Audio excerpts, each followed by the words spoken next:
Olá, meus queridos amigos, meus caros alunos, eu sou Gleison Nogueira, sou advogado e professor. Estamos aqui reunidos, mais uma vez, para tratarmos de questões de direito constitucional. E tudo isso como uma forma para você se preparar para a próxima prova da OAB, a prova de número 32, que é o que tudo indica, finalmente vai sair do papel. E se você já acompanhou outros vídeos feitos por mim, nós vamos continuar basicamente com a mesma dogmática, com a mesma dinâmica. Eu vou ler o enunciado, você vai pausar o vídeo, vai tentar responder a pergunta. Uma vez que você respondeu, vai apertar o play e vai ouvir a explicação e ver se você acertou ou errou aquela pergunta. E para início de conversa, eu deixo aqui algo que eu sempre enfatizo, e enfatizo mesmo. Vocês vão perceber que muitas, na verdade a maioria, a grande maioria das perguntas, quando não às vezes elas inteiras, todas as questões de determinada prova em direito constitucional, são cópias da própria CF. Então, o seu examinador da FGV pega a CF, lê a CF, retira dali algum dispositivo e joga uma pergunta em cima dele. E a resposta vai ser a literalidade, muitas vezes, daquele dispositivo constitucional. Então, é por isso que eu digo mais uma vez, leia a CF, leia a Constituição. Todos os artigos, leia um pouco a cada dia. É uma leitura que não é tão densa e tão cansativa quanto é, por exemplo, o Código Civil, não só pela quantidade extremamente inferior de dispositivos, mas pela linguagem. A Constituição ela nasce justamente de fato para o povo, não é? E por conta disso, a Constituição é um compêndio normativo, é um códex legislativo de uma linguagem muito mais acessível do que todos os outros códigos e compêndios e leis e tudo mais que existe no nosso Brasil. Então, a Constituição ela é feita para o povo. Por isso que ela não tem um linguajar tão rebuscado quanto outros códigos e outras legislações aqui no Brasil, a exemplo do próprio Código Civil. Então, pegue leia a CF e leia também o ADCT, o Ato das Disposições Constitucionais Transitórias, aquele apêndice lá no final da CF. Então, leia a CF e lê também o Ato das Disposições Constitucionais Transitórias. Então, sem mais delongas, vamos aqui para a primeira pergunta que eu separei para vocês. Foi aí um mix, um grande condensado de perguntas de provas passadas da OAB. Após o cumprimento de todas as formalidades constitucionais e legais exigíveis, o Estado alfa se desmembra, desmembramento por formação, ocasionando o surgimento de um novo Estado-membro, o Estado beta. Preocupados com a possibilidade disso influenciar nas grandes decisões políticas regionais, um grupo de cidadãos inicia um movimento exigindo a imediata elaboração de uma Constituição para o novo Estado beta. Os líderes políticos locais, sem maiores conhecimentos sobre a temática, buscam um assessoramento jurídico junto a advogados constitucionalistas, sendo-lhes corretamente informado que, segundo a inteligência do sistema jurídico constitucional brasileiro, e aí você pausa esse vídeo e tenta responder. Vamos ver se você é, de fato, aí um advogado constitucionalista. Agora que você apertou o play, vamos verificar se a resposta que você marcou é correta ou não. Letra C. Pelo fato de o Estado beta ter sido reconhecido como um ente federado autônomo, passa a ter poderes para se estruturar por meio de uma Constituição, que deverá observar o princípio da simetria, conforme os padrões fixados na Constituição Federal. Bom, meus amigos, como eu disse lá no início do vídeo, isso aqui é uma literalidade da Constituição. Retiraram ali, de uma maneira bem direta, o texto constitucional. Então, se você tivesse lido a CF, claro, você muito provavelmente não teria sacado de antemão, porque o objetivo não é você decorar, mas você pelo menos teria uma certa noção e conseguiria obter ali um raciocínio jurídico que possivelmente te levaria a marcar a resposta correta. Então, qual é o dispositivo da Constituição que eu quero que você anote aí? Artigo 25, caput. Artigo 25, caput. O que diz esse artigo? Basicamente, ele leciona para nós que os estados, quando eu digo estado, eu quero dizer os estados-membros, eles devem se reger por meio de uma Constituição própria, uma Constituição autônoma. Mas essa Constituição deve observar, seguir estritamente os princípios adotados pela Constituição Federal. E a isso se dá o nome de simetria, o princípio da simetria. Por quê? Porque a Constituição dos Estados-membros, as Constituições destes Estados, devem ser simétricas à Constituição Federal. Então, se a Constituição Federal fala X, claro, sempre levando em consideração as particularidades daquele Estado-membro, mas aquela Constituição do Estado-membro deve também falar X. É basicamente isto. E a Constituição do Estado beta, aqui no nosso exemplo fictício, portanto, deve, não só pode, mas deve constituir, deve confeccionar, editar uma Constituição estadual própria. E essa Constituição deve observar os princípios contidos na Constituição Federal. E isso é o princípio da simetria. Tudo bem? Vamos agora para a próxima pergunta.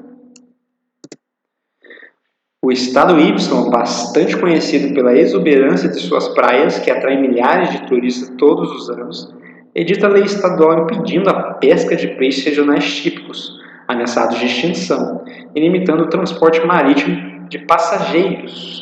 A partir desta hipótese narrada, nos termos da Constituição da República Federativa do Brasil, assinale a afirmativa correta.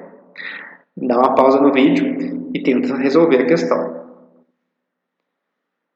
Agora que você já apertou o play, vamos ver se você acertou ou você errou. Letra A.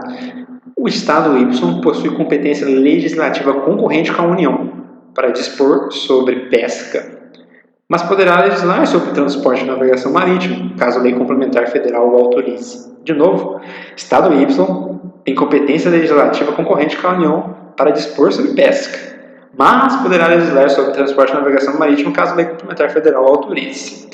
Bom, de novo, Ctrl+C, Ctrl+V da nossa Constituição Federal.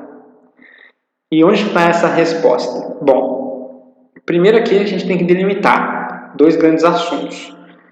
Estamos falando aqui, numa visão macro, de repartição de competências constitucionais. Repartição de competências constitucionais.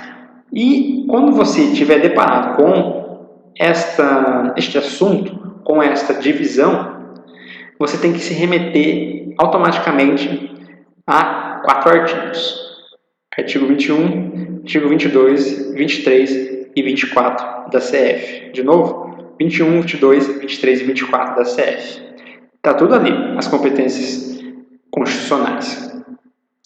E no caso aqui de competência concorrente, isso está lá no artigo 24. Competência concorrente está no artigo 24. Depois aqui também a alternativa fala de lei complementar federal que autorize determinado estado a legislar sobre algum assunto. Essa lei complementar vai existir nos casos de competência privativa da União, que é o artigo 22. No final do artigo 22, lá no seu parágrafo único, está expressamente que caso a lei complementar federal autorize o Estado-membro, ele vai poder legislar, vai poder ali editar normas relativas àqueles assuntos que são de competência privativa da União. Então, para sintetizar aqui, competência concorrente da União para dispor sobre pesca. Isso está lá no artigo 24, inciso 6. Agora, legislação sobre transporte e legislação sobre navegação marítima. Isso é competência privativa da União, está lá no artigo 22, inciso 10 e artigo 22, inciso 11. E claro, a questão da lei complementar federal autorizando o Estado-membro a legislar sobre um assunto de competência privativa da União está lá no parágrafo único do artigo 22. Então era um pouco de uma pegadinha, né? Você tinha que ficar esperto e ter em mente pelo menos alguma noção de repartição de competências constitucionais. Tudo bem? Então, para sintetizar, competência concorrente para dispor sobre pesca, artigo 24, inciso 6. Competência privativa da União para legislar sobre transporte e navegação, artigo 22, inciso 10 e inciso 11. Mas parágrafo único do artigo 22 autoriza Estado-membro a legislar sobre alguma competência privativa da União. Vamos para a próxima pergunta. José leu em seu artigo jornalístico veiculado em meio de comunicação de abrangência nacional que o Supremo Tribunal Federal poderia, em sede de ADI, reconhecer a ocorrência de mutação constitucional em matéria relacionada ao meio ambiente. Em razão disso, ele procurou obter maiores esclarecimentos sobre o tema. No entanto, a ausência de uma definição mais clara do que seria mutação constitucional o impediu de obter um melhor entendimento sobre o tema. Com o objetivo de superar essa dificuldade, procurou Jonas, você aí que está realizando a OAB, advogado atuante na área pública, que lhe respondeu corretamente que a expressão mutação constitucional, no âmbito do sistema jurídico constitucional brasileiro, refere-se a um fenômeno. Pausa o vídeo e tenta responder. Agora que você já assinalou a alternativa que julga correta, vamos ver se acertou ou errou. A alternativa correta desta questão é a letra C. É um fenômeno relacionado à alteração de significado de norma constitucional sem que haja qualquer mudança no texto da CF, da Constituição Federal. Bom, a FGV, além de cobrar letra fria da lei, e aí a importância de você estar aqui vendo este vídeo e vendo ele completo. A FGV, que é a banca que realiza a prova da OAB no Brasil, além de cobrar a letra fria da legislação, também cobra, veja só, jurisprudência dominante e também algum assunto doutrinário que seja uníssono, que seja assim, de concordância geral e que muitas vezes, na maioria das vezes, vai justamente gerar uma jurisprudência. E veja como a questão está respondida nesta dica que o examinador te deu. No entanto, a ausência de uma definição mais clara de mutação constitucional. O que ele está querendo dizer com isso? Que não existe uma legislação no Brasil, não existe um dispositivo de lei ou um dispositivo constitucional que fale mutação constitucional é isso. Por quê? Porque é uma construção doutrinária que a jurisprudência adota já há muito tempo. E é por isso que ele cobra na prova isso. Ele não vai cobrar uma jurisprudência que apenas um determinado juiz no Brasil adota. Ou ele não vai te perguntar uma jurisprudência que determinado Tribunal de Justiça no Brasil adota de maneira vanguardista. Tampouco vai cobrar alguma doutrina que foram achar lá na Alemanha, ou lá na Espanha, ou em Portugal. Não. Eles vão cobrar jurisprudência dominante e doutrina consensual, que seja um consenso de todos os doutrinadores. E que, como eu disse, vai às vezes justamente desembocar numa jurisprudência dominante. E o que é a mutação constitucional? Vamos relembrar que só se altera a Constituição por meio de emenda constitucional, né? Basicamente é isso. Alterar texto da Constituição, ou seja, a Constituição fala hoje está frio. Para você alterar esse texto da Constituição para colocar lá hoje está quente, isso só ocorre por meio de emenda constitucional, emenda na Constituição. Agora, dá para mudar o entendimento de determinada norma, o significado da norma constitucional sem alterar o seu texto? Sim. E isso se chama mutação constitucional. Mutação constitucional. Mutação, lembre-se daquelas aulas de biologia do ensino médio, né? Mutação, ou seja, há uma transformação do genoma, há uma evolução, há uma mudança daquele código genético. No nosso caso, no caso jurídico, mutação constitucional é sim uma mudança, muitas vezes uma evolução. Mas não uma evolução literal, mas uma evolução de significado, tudo bem? Porque alterar texto só se altera por meio de emenda constitucional. Agora, dá para mudar o texto constitucional não alterando as palavras nele contidas, mas dá para alterar o texto de uma maneira teórica, dá para mudar o texto de uma maneira do pensar o direito, que é justamente o significado de determinada norma constitucional. Então fique muito atento a isso. Dá para alterar o texto da Constituição sem ser por emenda? Aí você tem que fazer essa diferenciação que eu acabei de fazer. Espera aí, o texto literal, as palavras, as letras, as vírgulas, ou o texto no sentido amplo, o texto no sentido de significado de norma constitucional? Se for esse último caso, sim. Justamente por meio deste fenômeno desta maneira de integralizar a Constituição Federal, que se chama mutação constitucional. Tá bem? Vamos então para a próxima pergunta. Antônio, líder ativista que defende a proibição do uso de quaisquer drogas, cientifica as autoridades sobre a realização de manifestação contra o projeto de lei sobre a liberação do uso de entorpecentes.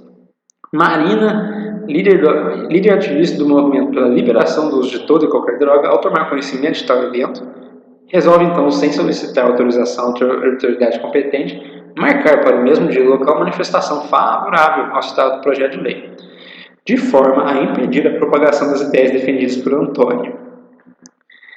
Nesse sentido, segundo o sistema jurídico constitucional brasileiro, assinar a alternativa correta. Pausa o vídeo e tente responder essa pergunta. Agora que você já tentou assinalar alguma resposta, vamos ver se você acertou ou errou. Alternativa correta, letra C. Marina não poderia dar continuidade à sua iniciativa, já que sua reunião frustraria a reunião de Antônio anteriormente convocada para o mesmo local. Meus amigos, de novo, letra da Constituição. Passamos aqui por duas questões que são letra da Constituição, paramos numa que é doutrina e jurisprudência e voltamos para uma questão literal da nossa CF, da nossa querida Magna Carta, Carta Magna. E onde está isso, Gleice? Está lá no artigo 5º, inciso 16. Artigo 5º, inciso 16, XV e um tracinho. E ele fala exatamente isso, né? Você tem direito de se manifestar publicamente, de, por exemplo, fazer uma passeata ou fazer ali uma manifestação em via pública? Tem direito. Você tem que pedir autorização para o poder público? Não. Você não precisa de autorização. Inclusive, se o poder público impedir que você, de maneira discricionária, sem nenhum justificativa, impedir que você faça a sua manifestação porque você não pediu autorização, cabe ali um mandado de segurança, porque feriu um direito líquido e certo seu. Mas isso aí é uma conversa que a gente vai ter mais para frente. A gente vai ter mais voltadas aí para outras provas da OAB, tá certo? Mas voltando aqui exatamente para a nossa questão. A manifestação pode ocorrer sem autorização do poder público. Você não precisa deste aval, não precisa dessa autorização. Ok, pode ir. Não. A única coisa que você tem que fazer é informar. E informar não é diferente de pedir autorização. Você só fala assim: prefeitura, eu vou fazer uma manifestação ali. Ponto. Você não fala desse jeito assim com o poder público, com o município. Município, posso fazer uma manifestação ali? Não, você não faz isso. Você simplesmente informa. Agora, se já tiver uma manifestação marcada para aquele local, para aquela data, outra pessoa não pode utilizar o local. Compreende? Então imagine que eu, Gleice, quero fazer uma manifestação na rua X. Eu posso fazer. Agora, se você também quiser fazer neste mesmo local, na mesma hora que eu, você não pode. E é isso que o problema traz aqui. A Antônio já tinha marcado a sua manifestação e a Marina quis ir lá para combater as ideias dele. Ela não pode fazer isso, porque é vedado que você frustre o direito de reunião de outrem. Tudo bem? Então é por isso que a alternativa correta é a letra C. Marina não pode continuar a sua iniciativa. Por quê? Porque ela não pode defender ali o uso de drogas? Não, mas é porque já tinha marcado uma manifestação para aquele local que ela estava querendo. Então ela não poderia utilizar aquele referido lugar. Então, mais uma vez, artigo 5º, inciso 16. Direito de reunião não precisa de autorização, basta que informe o poder público. E outra pessoa não pode frustrar uma reunião, uma manifestação já marcada. Vamos para a próxima pergunta. O chefe do Poder Executivo no município Ômega, mediante decisão administrativa, resolve estender aos servidores inativos do município o direito do auxílio alimentação, contrariando súmula vinculante 55 do STF. Para se insurgir contra a situação apresentada, assinale a opção que indica a medida judicial que deve ser adotada. Eu adorei essa pergunta, depois vocês vão saber o porquê. Então pausa o vídeo e tenta responder. Agora que você já assinalou a alternativa que julga correta, vamos ver se ela realmente é correta? Qual é a alternativa certa? C de certo. Reclamação constitucional com o objetivo de assegurar a autoridade de súmula vinculante. Bom, vocês já ouviram falar em reclamação constitucional? Reclamação constitucional é um processo, um procedimento que visa proteger, assegurar, fazer observar a autoridade de decisões dos tribunais e a autoridade de súmula vinculante. Então, se tem uma súmula vinculante, ela foi violada, ela não foi observada por um órgão público, até mesmo por um juiz, o que cabe? Cabe reclamação constitucional. Aonde que vai ser essa reclamação constitucional? Perante o órgão cuja decisão está sendo desrespeitada. E súmula vinculante, só quem edita é a STF. Portanto, uma reclamação para assegurar a autoridade de súmula vinculante só poderia ser no STF. Gleison, onde está isso? Eu nunca ouvi isso. Como que eu vou estudar isso? Calma. As súmulas vinculantes, basicamente, estão previstas, neste caso aqui, a súmula vinculante com relação àquilo que se pode fazer para assegurar a sua efetividade, a sua autoridade. A súmula vinculante tem uma lei específica, que é a Lei 11.417 de 2006. Lei 11.417 de 2006. Lá fala sobre essa edição de súmulas vinculantes, etc. A reclamação constitucional, ela se encontra em vários dispositivos da Constituição Federal e também dispositivos da Lei de súmula vinculante. Além disso, ela também se encontra lá no Código de Processo Civil, mas eu não vou entrar neste mérito porque eu vejo que é uma informação desnecessária para a sua primeira fase. Mas se você está escutando esse vídeo, está estudando este vídeo, for fazer a segunda fase em constitucional, você tem que ler o CPC, a parte que diz respeito às reclamações constitucionais. Mas, para a primeira fase, vamos nos ater aos seguintes dispositivos. Anota aí e faça a leitura depois. Artigo 102, inciso 1, a linha L da CF. De novo, artigo 102, inciso 1, a linha L da CF. Artigo 103A, parágrafo 3º da CF. Artigo 103A, parágrafo 3º da CF. E artigo 7º, caput da Lei 417, artigo 7º, caput, Lei 11.417 de 2006, de novo, artigo 7º, caput, Lei 11.417 de 2006. Estes três dispositivos basicamente respondem a essa nossa questão. Então, de novo, reclamação constitucional é o procedimento indicado para assegurar a autoridade de decisões dos tribunais e a autoridade de súmula vinculante. No caso aqui, temos uma violação a esta súmula vinculante. E súmula vinculante só quem edita é o STF. Portanto, qual é a ação cabível? Reclamação constitucional. Aonde? No STF, porque a decisão que está sendo desrespeitada é uma súmula vinculante. E só quem edita a súmula vinculante é o STF. Então, mais uma vez, 102, inciso 1, a linha L, e 103A, parágrafo 3º, ambos da CF, e artigo 7º, caput, Lei 11.417 de 2006. Lei 11.417 de 2006.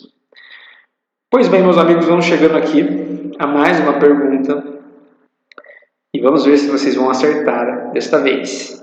Policiais militares do estado Y decidiram entrar em greve em razão dos atrasos salariais e por considerarem inadequadas as condições de trabalho.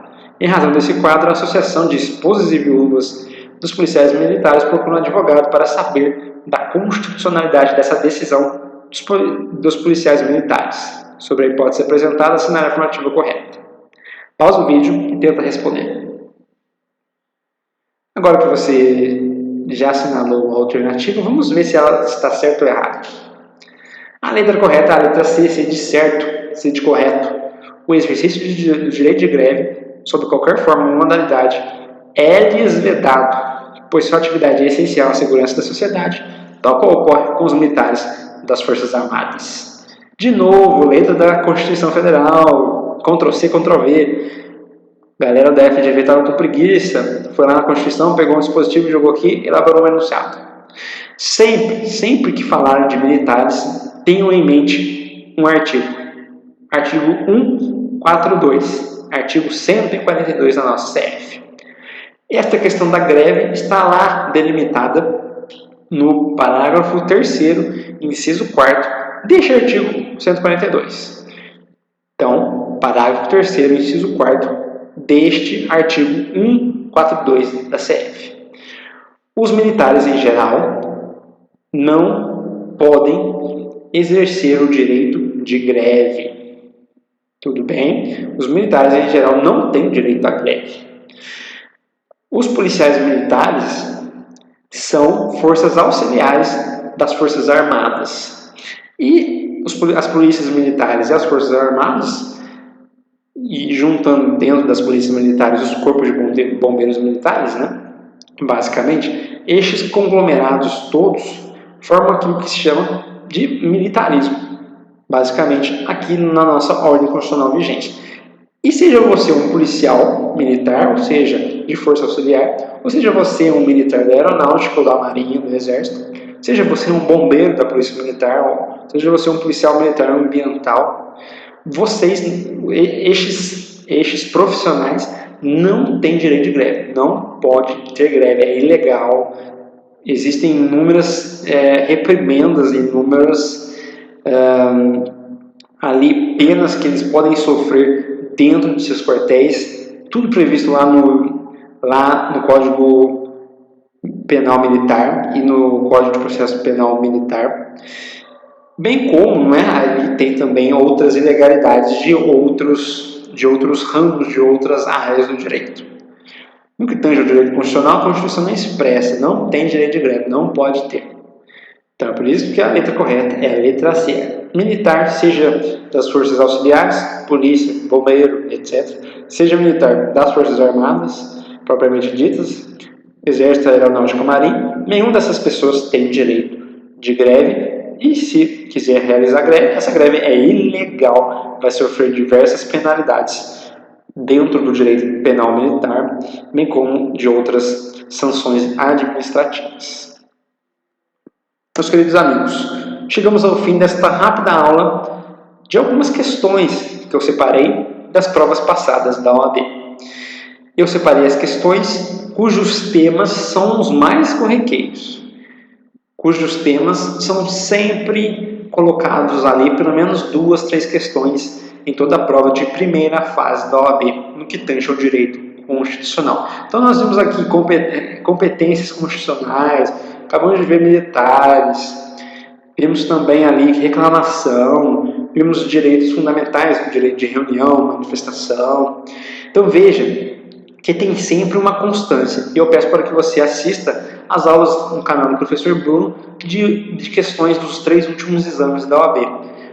Você vai perceber que tem uma sequência, tem uma linha que o seu examinador segue nos assuntos que são de fato mais importantes. Claro que vez ou outra, e a tendência é ele sempre colocar 1, 2 questões que ele não costuma comentar, que está numa parte da Constituição que muitas vezes não é o foco dos cursinhos, que não é o foco dos próprios alunos. Mas é por isso que você vai olhar todos os artigos da Constituição.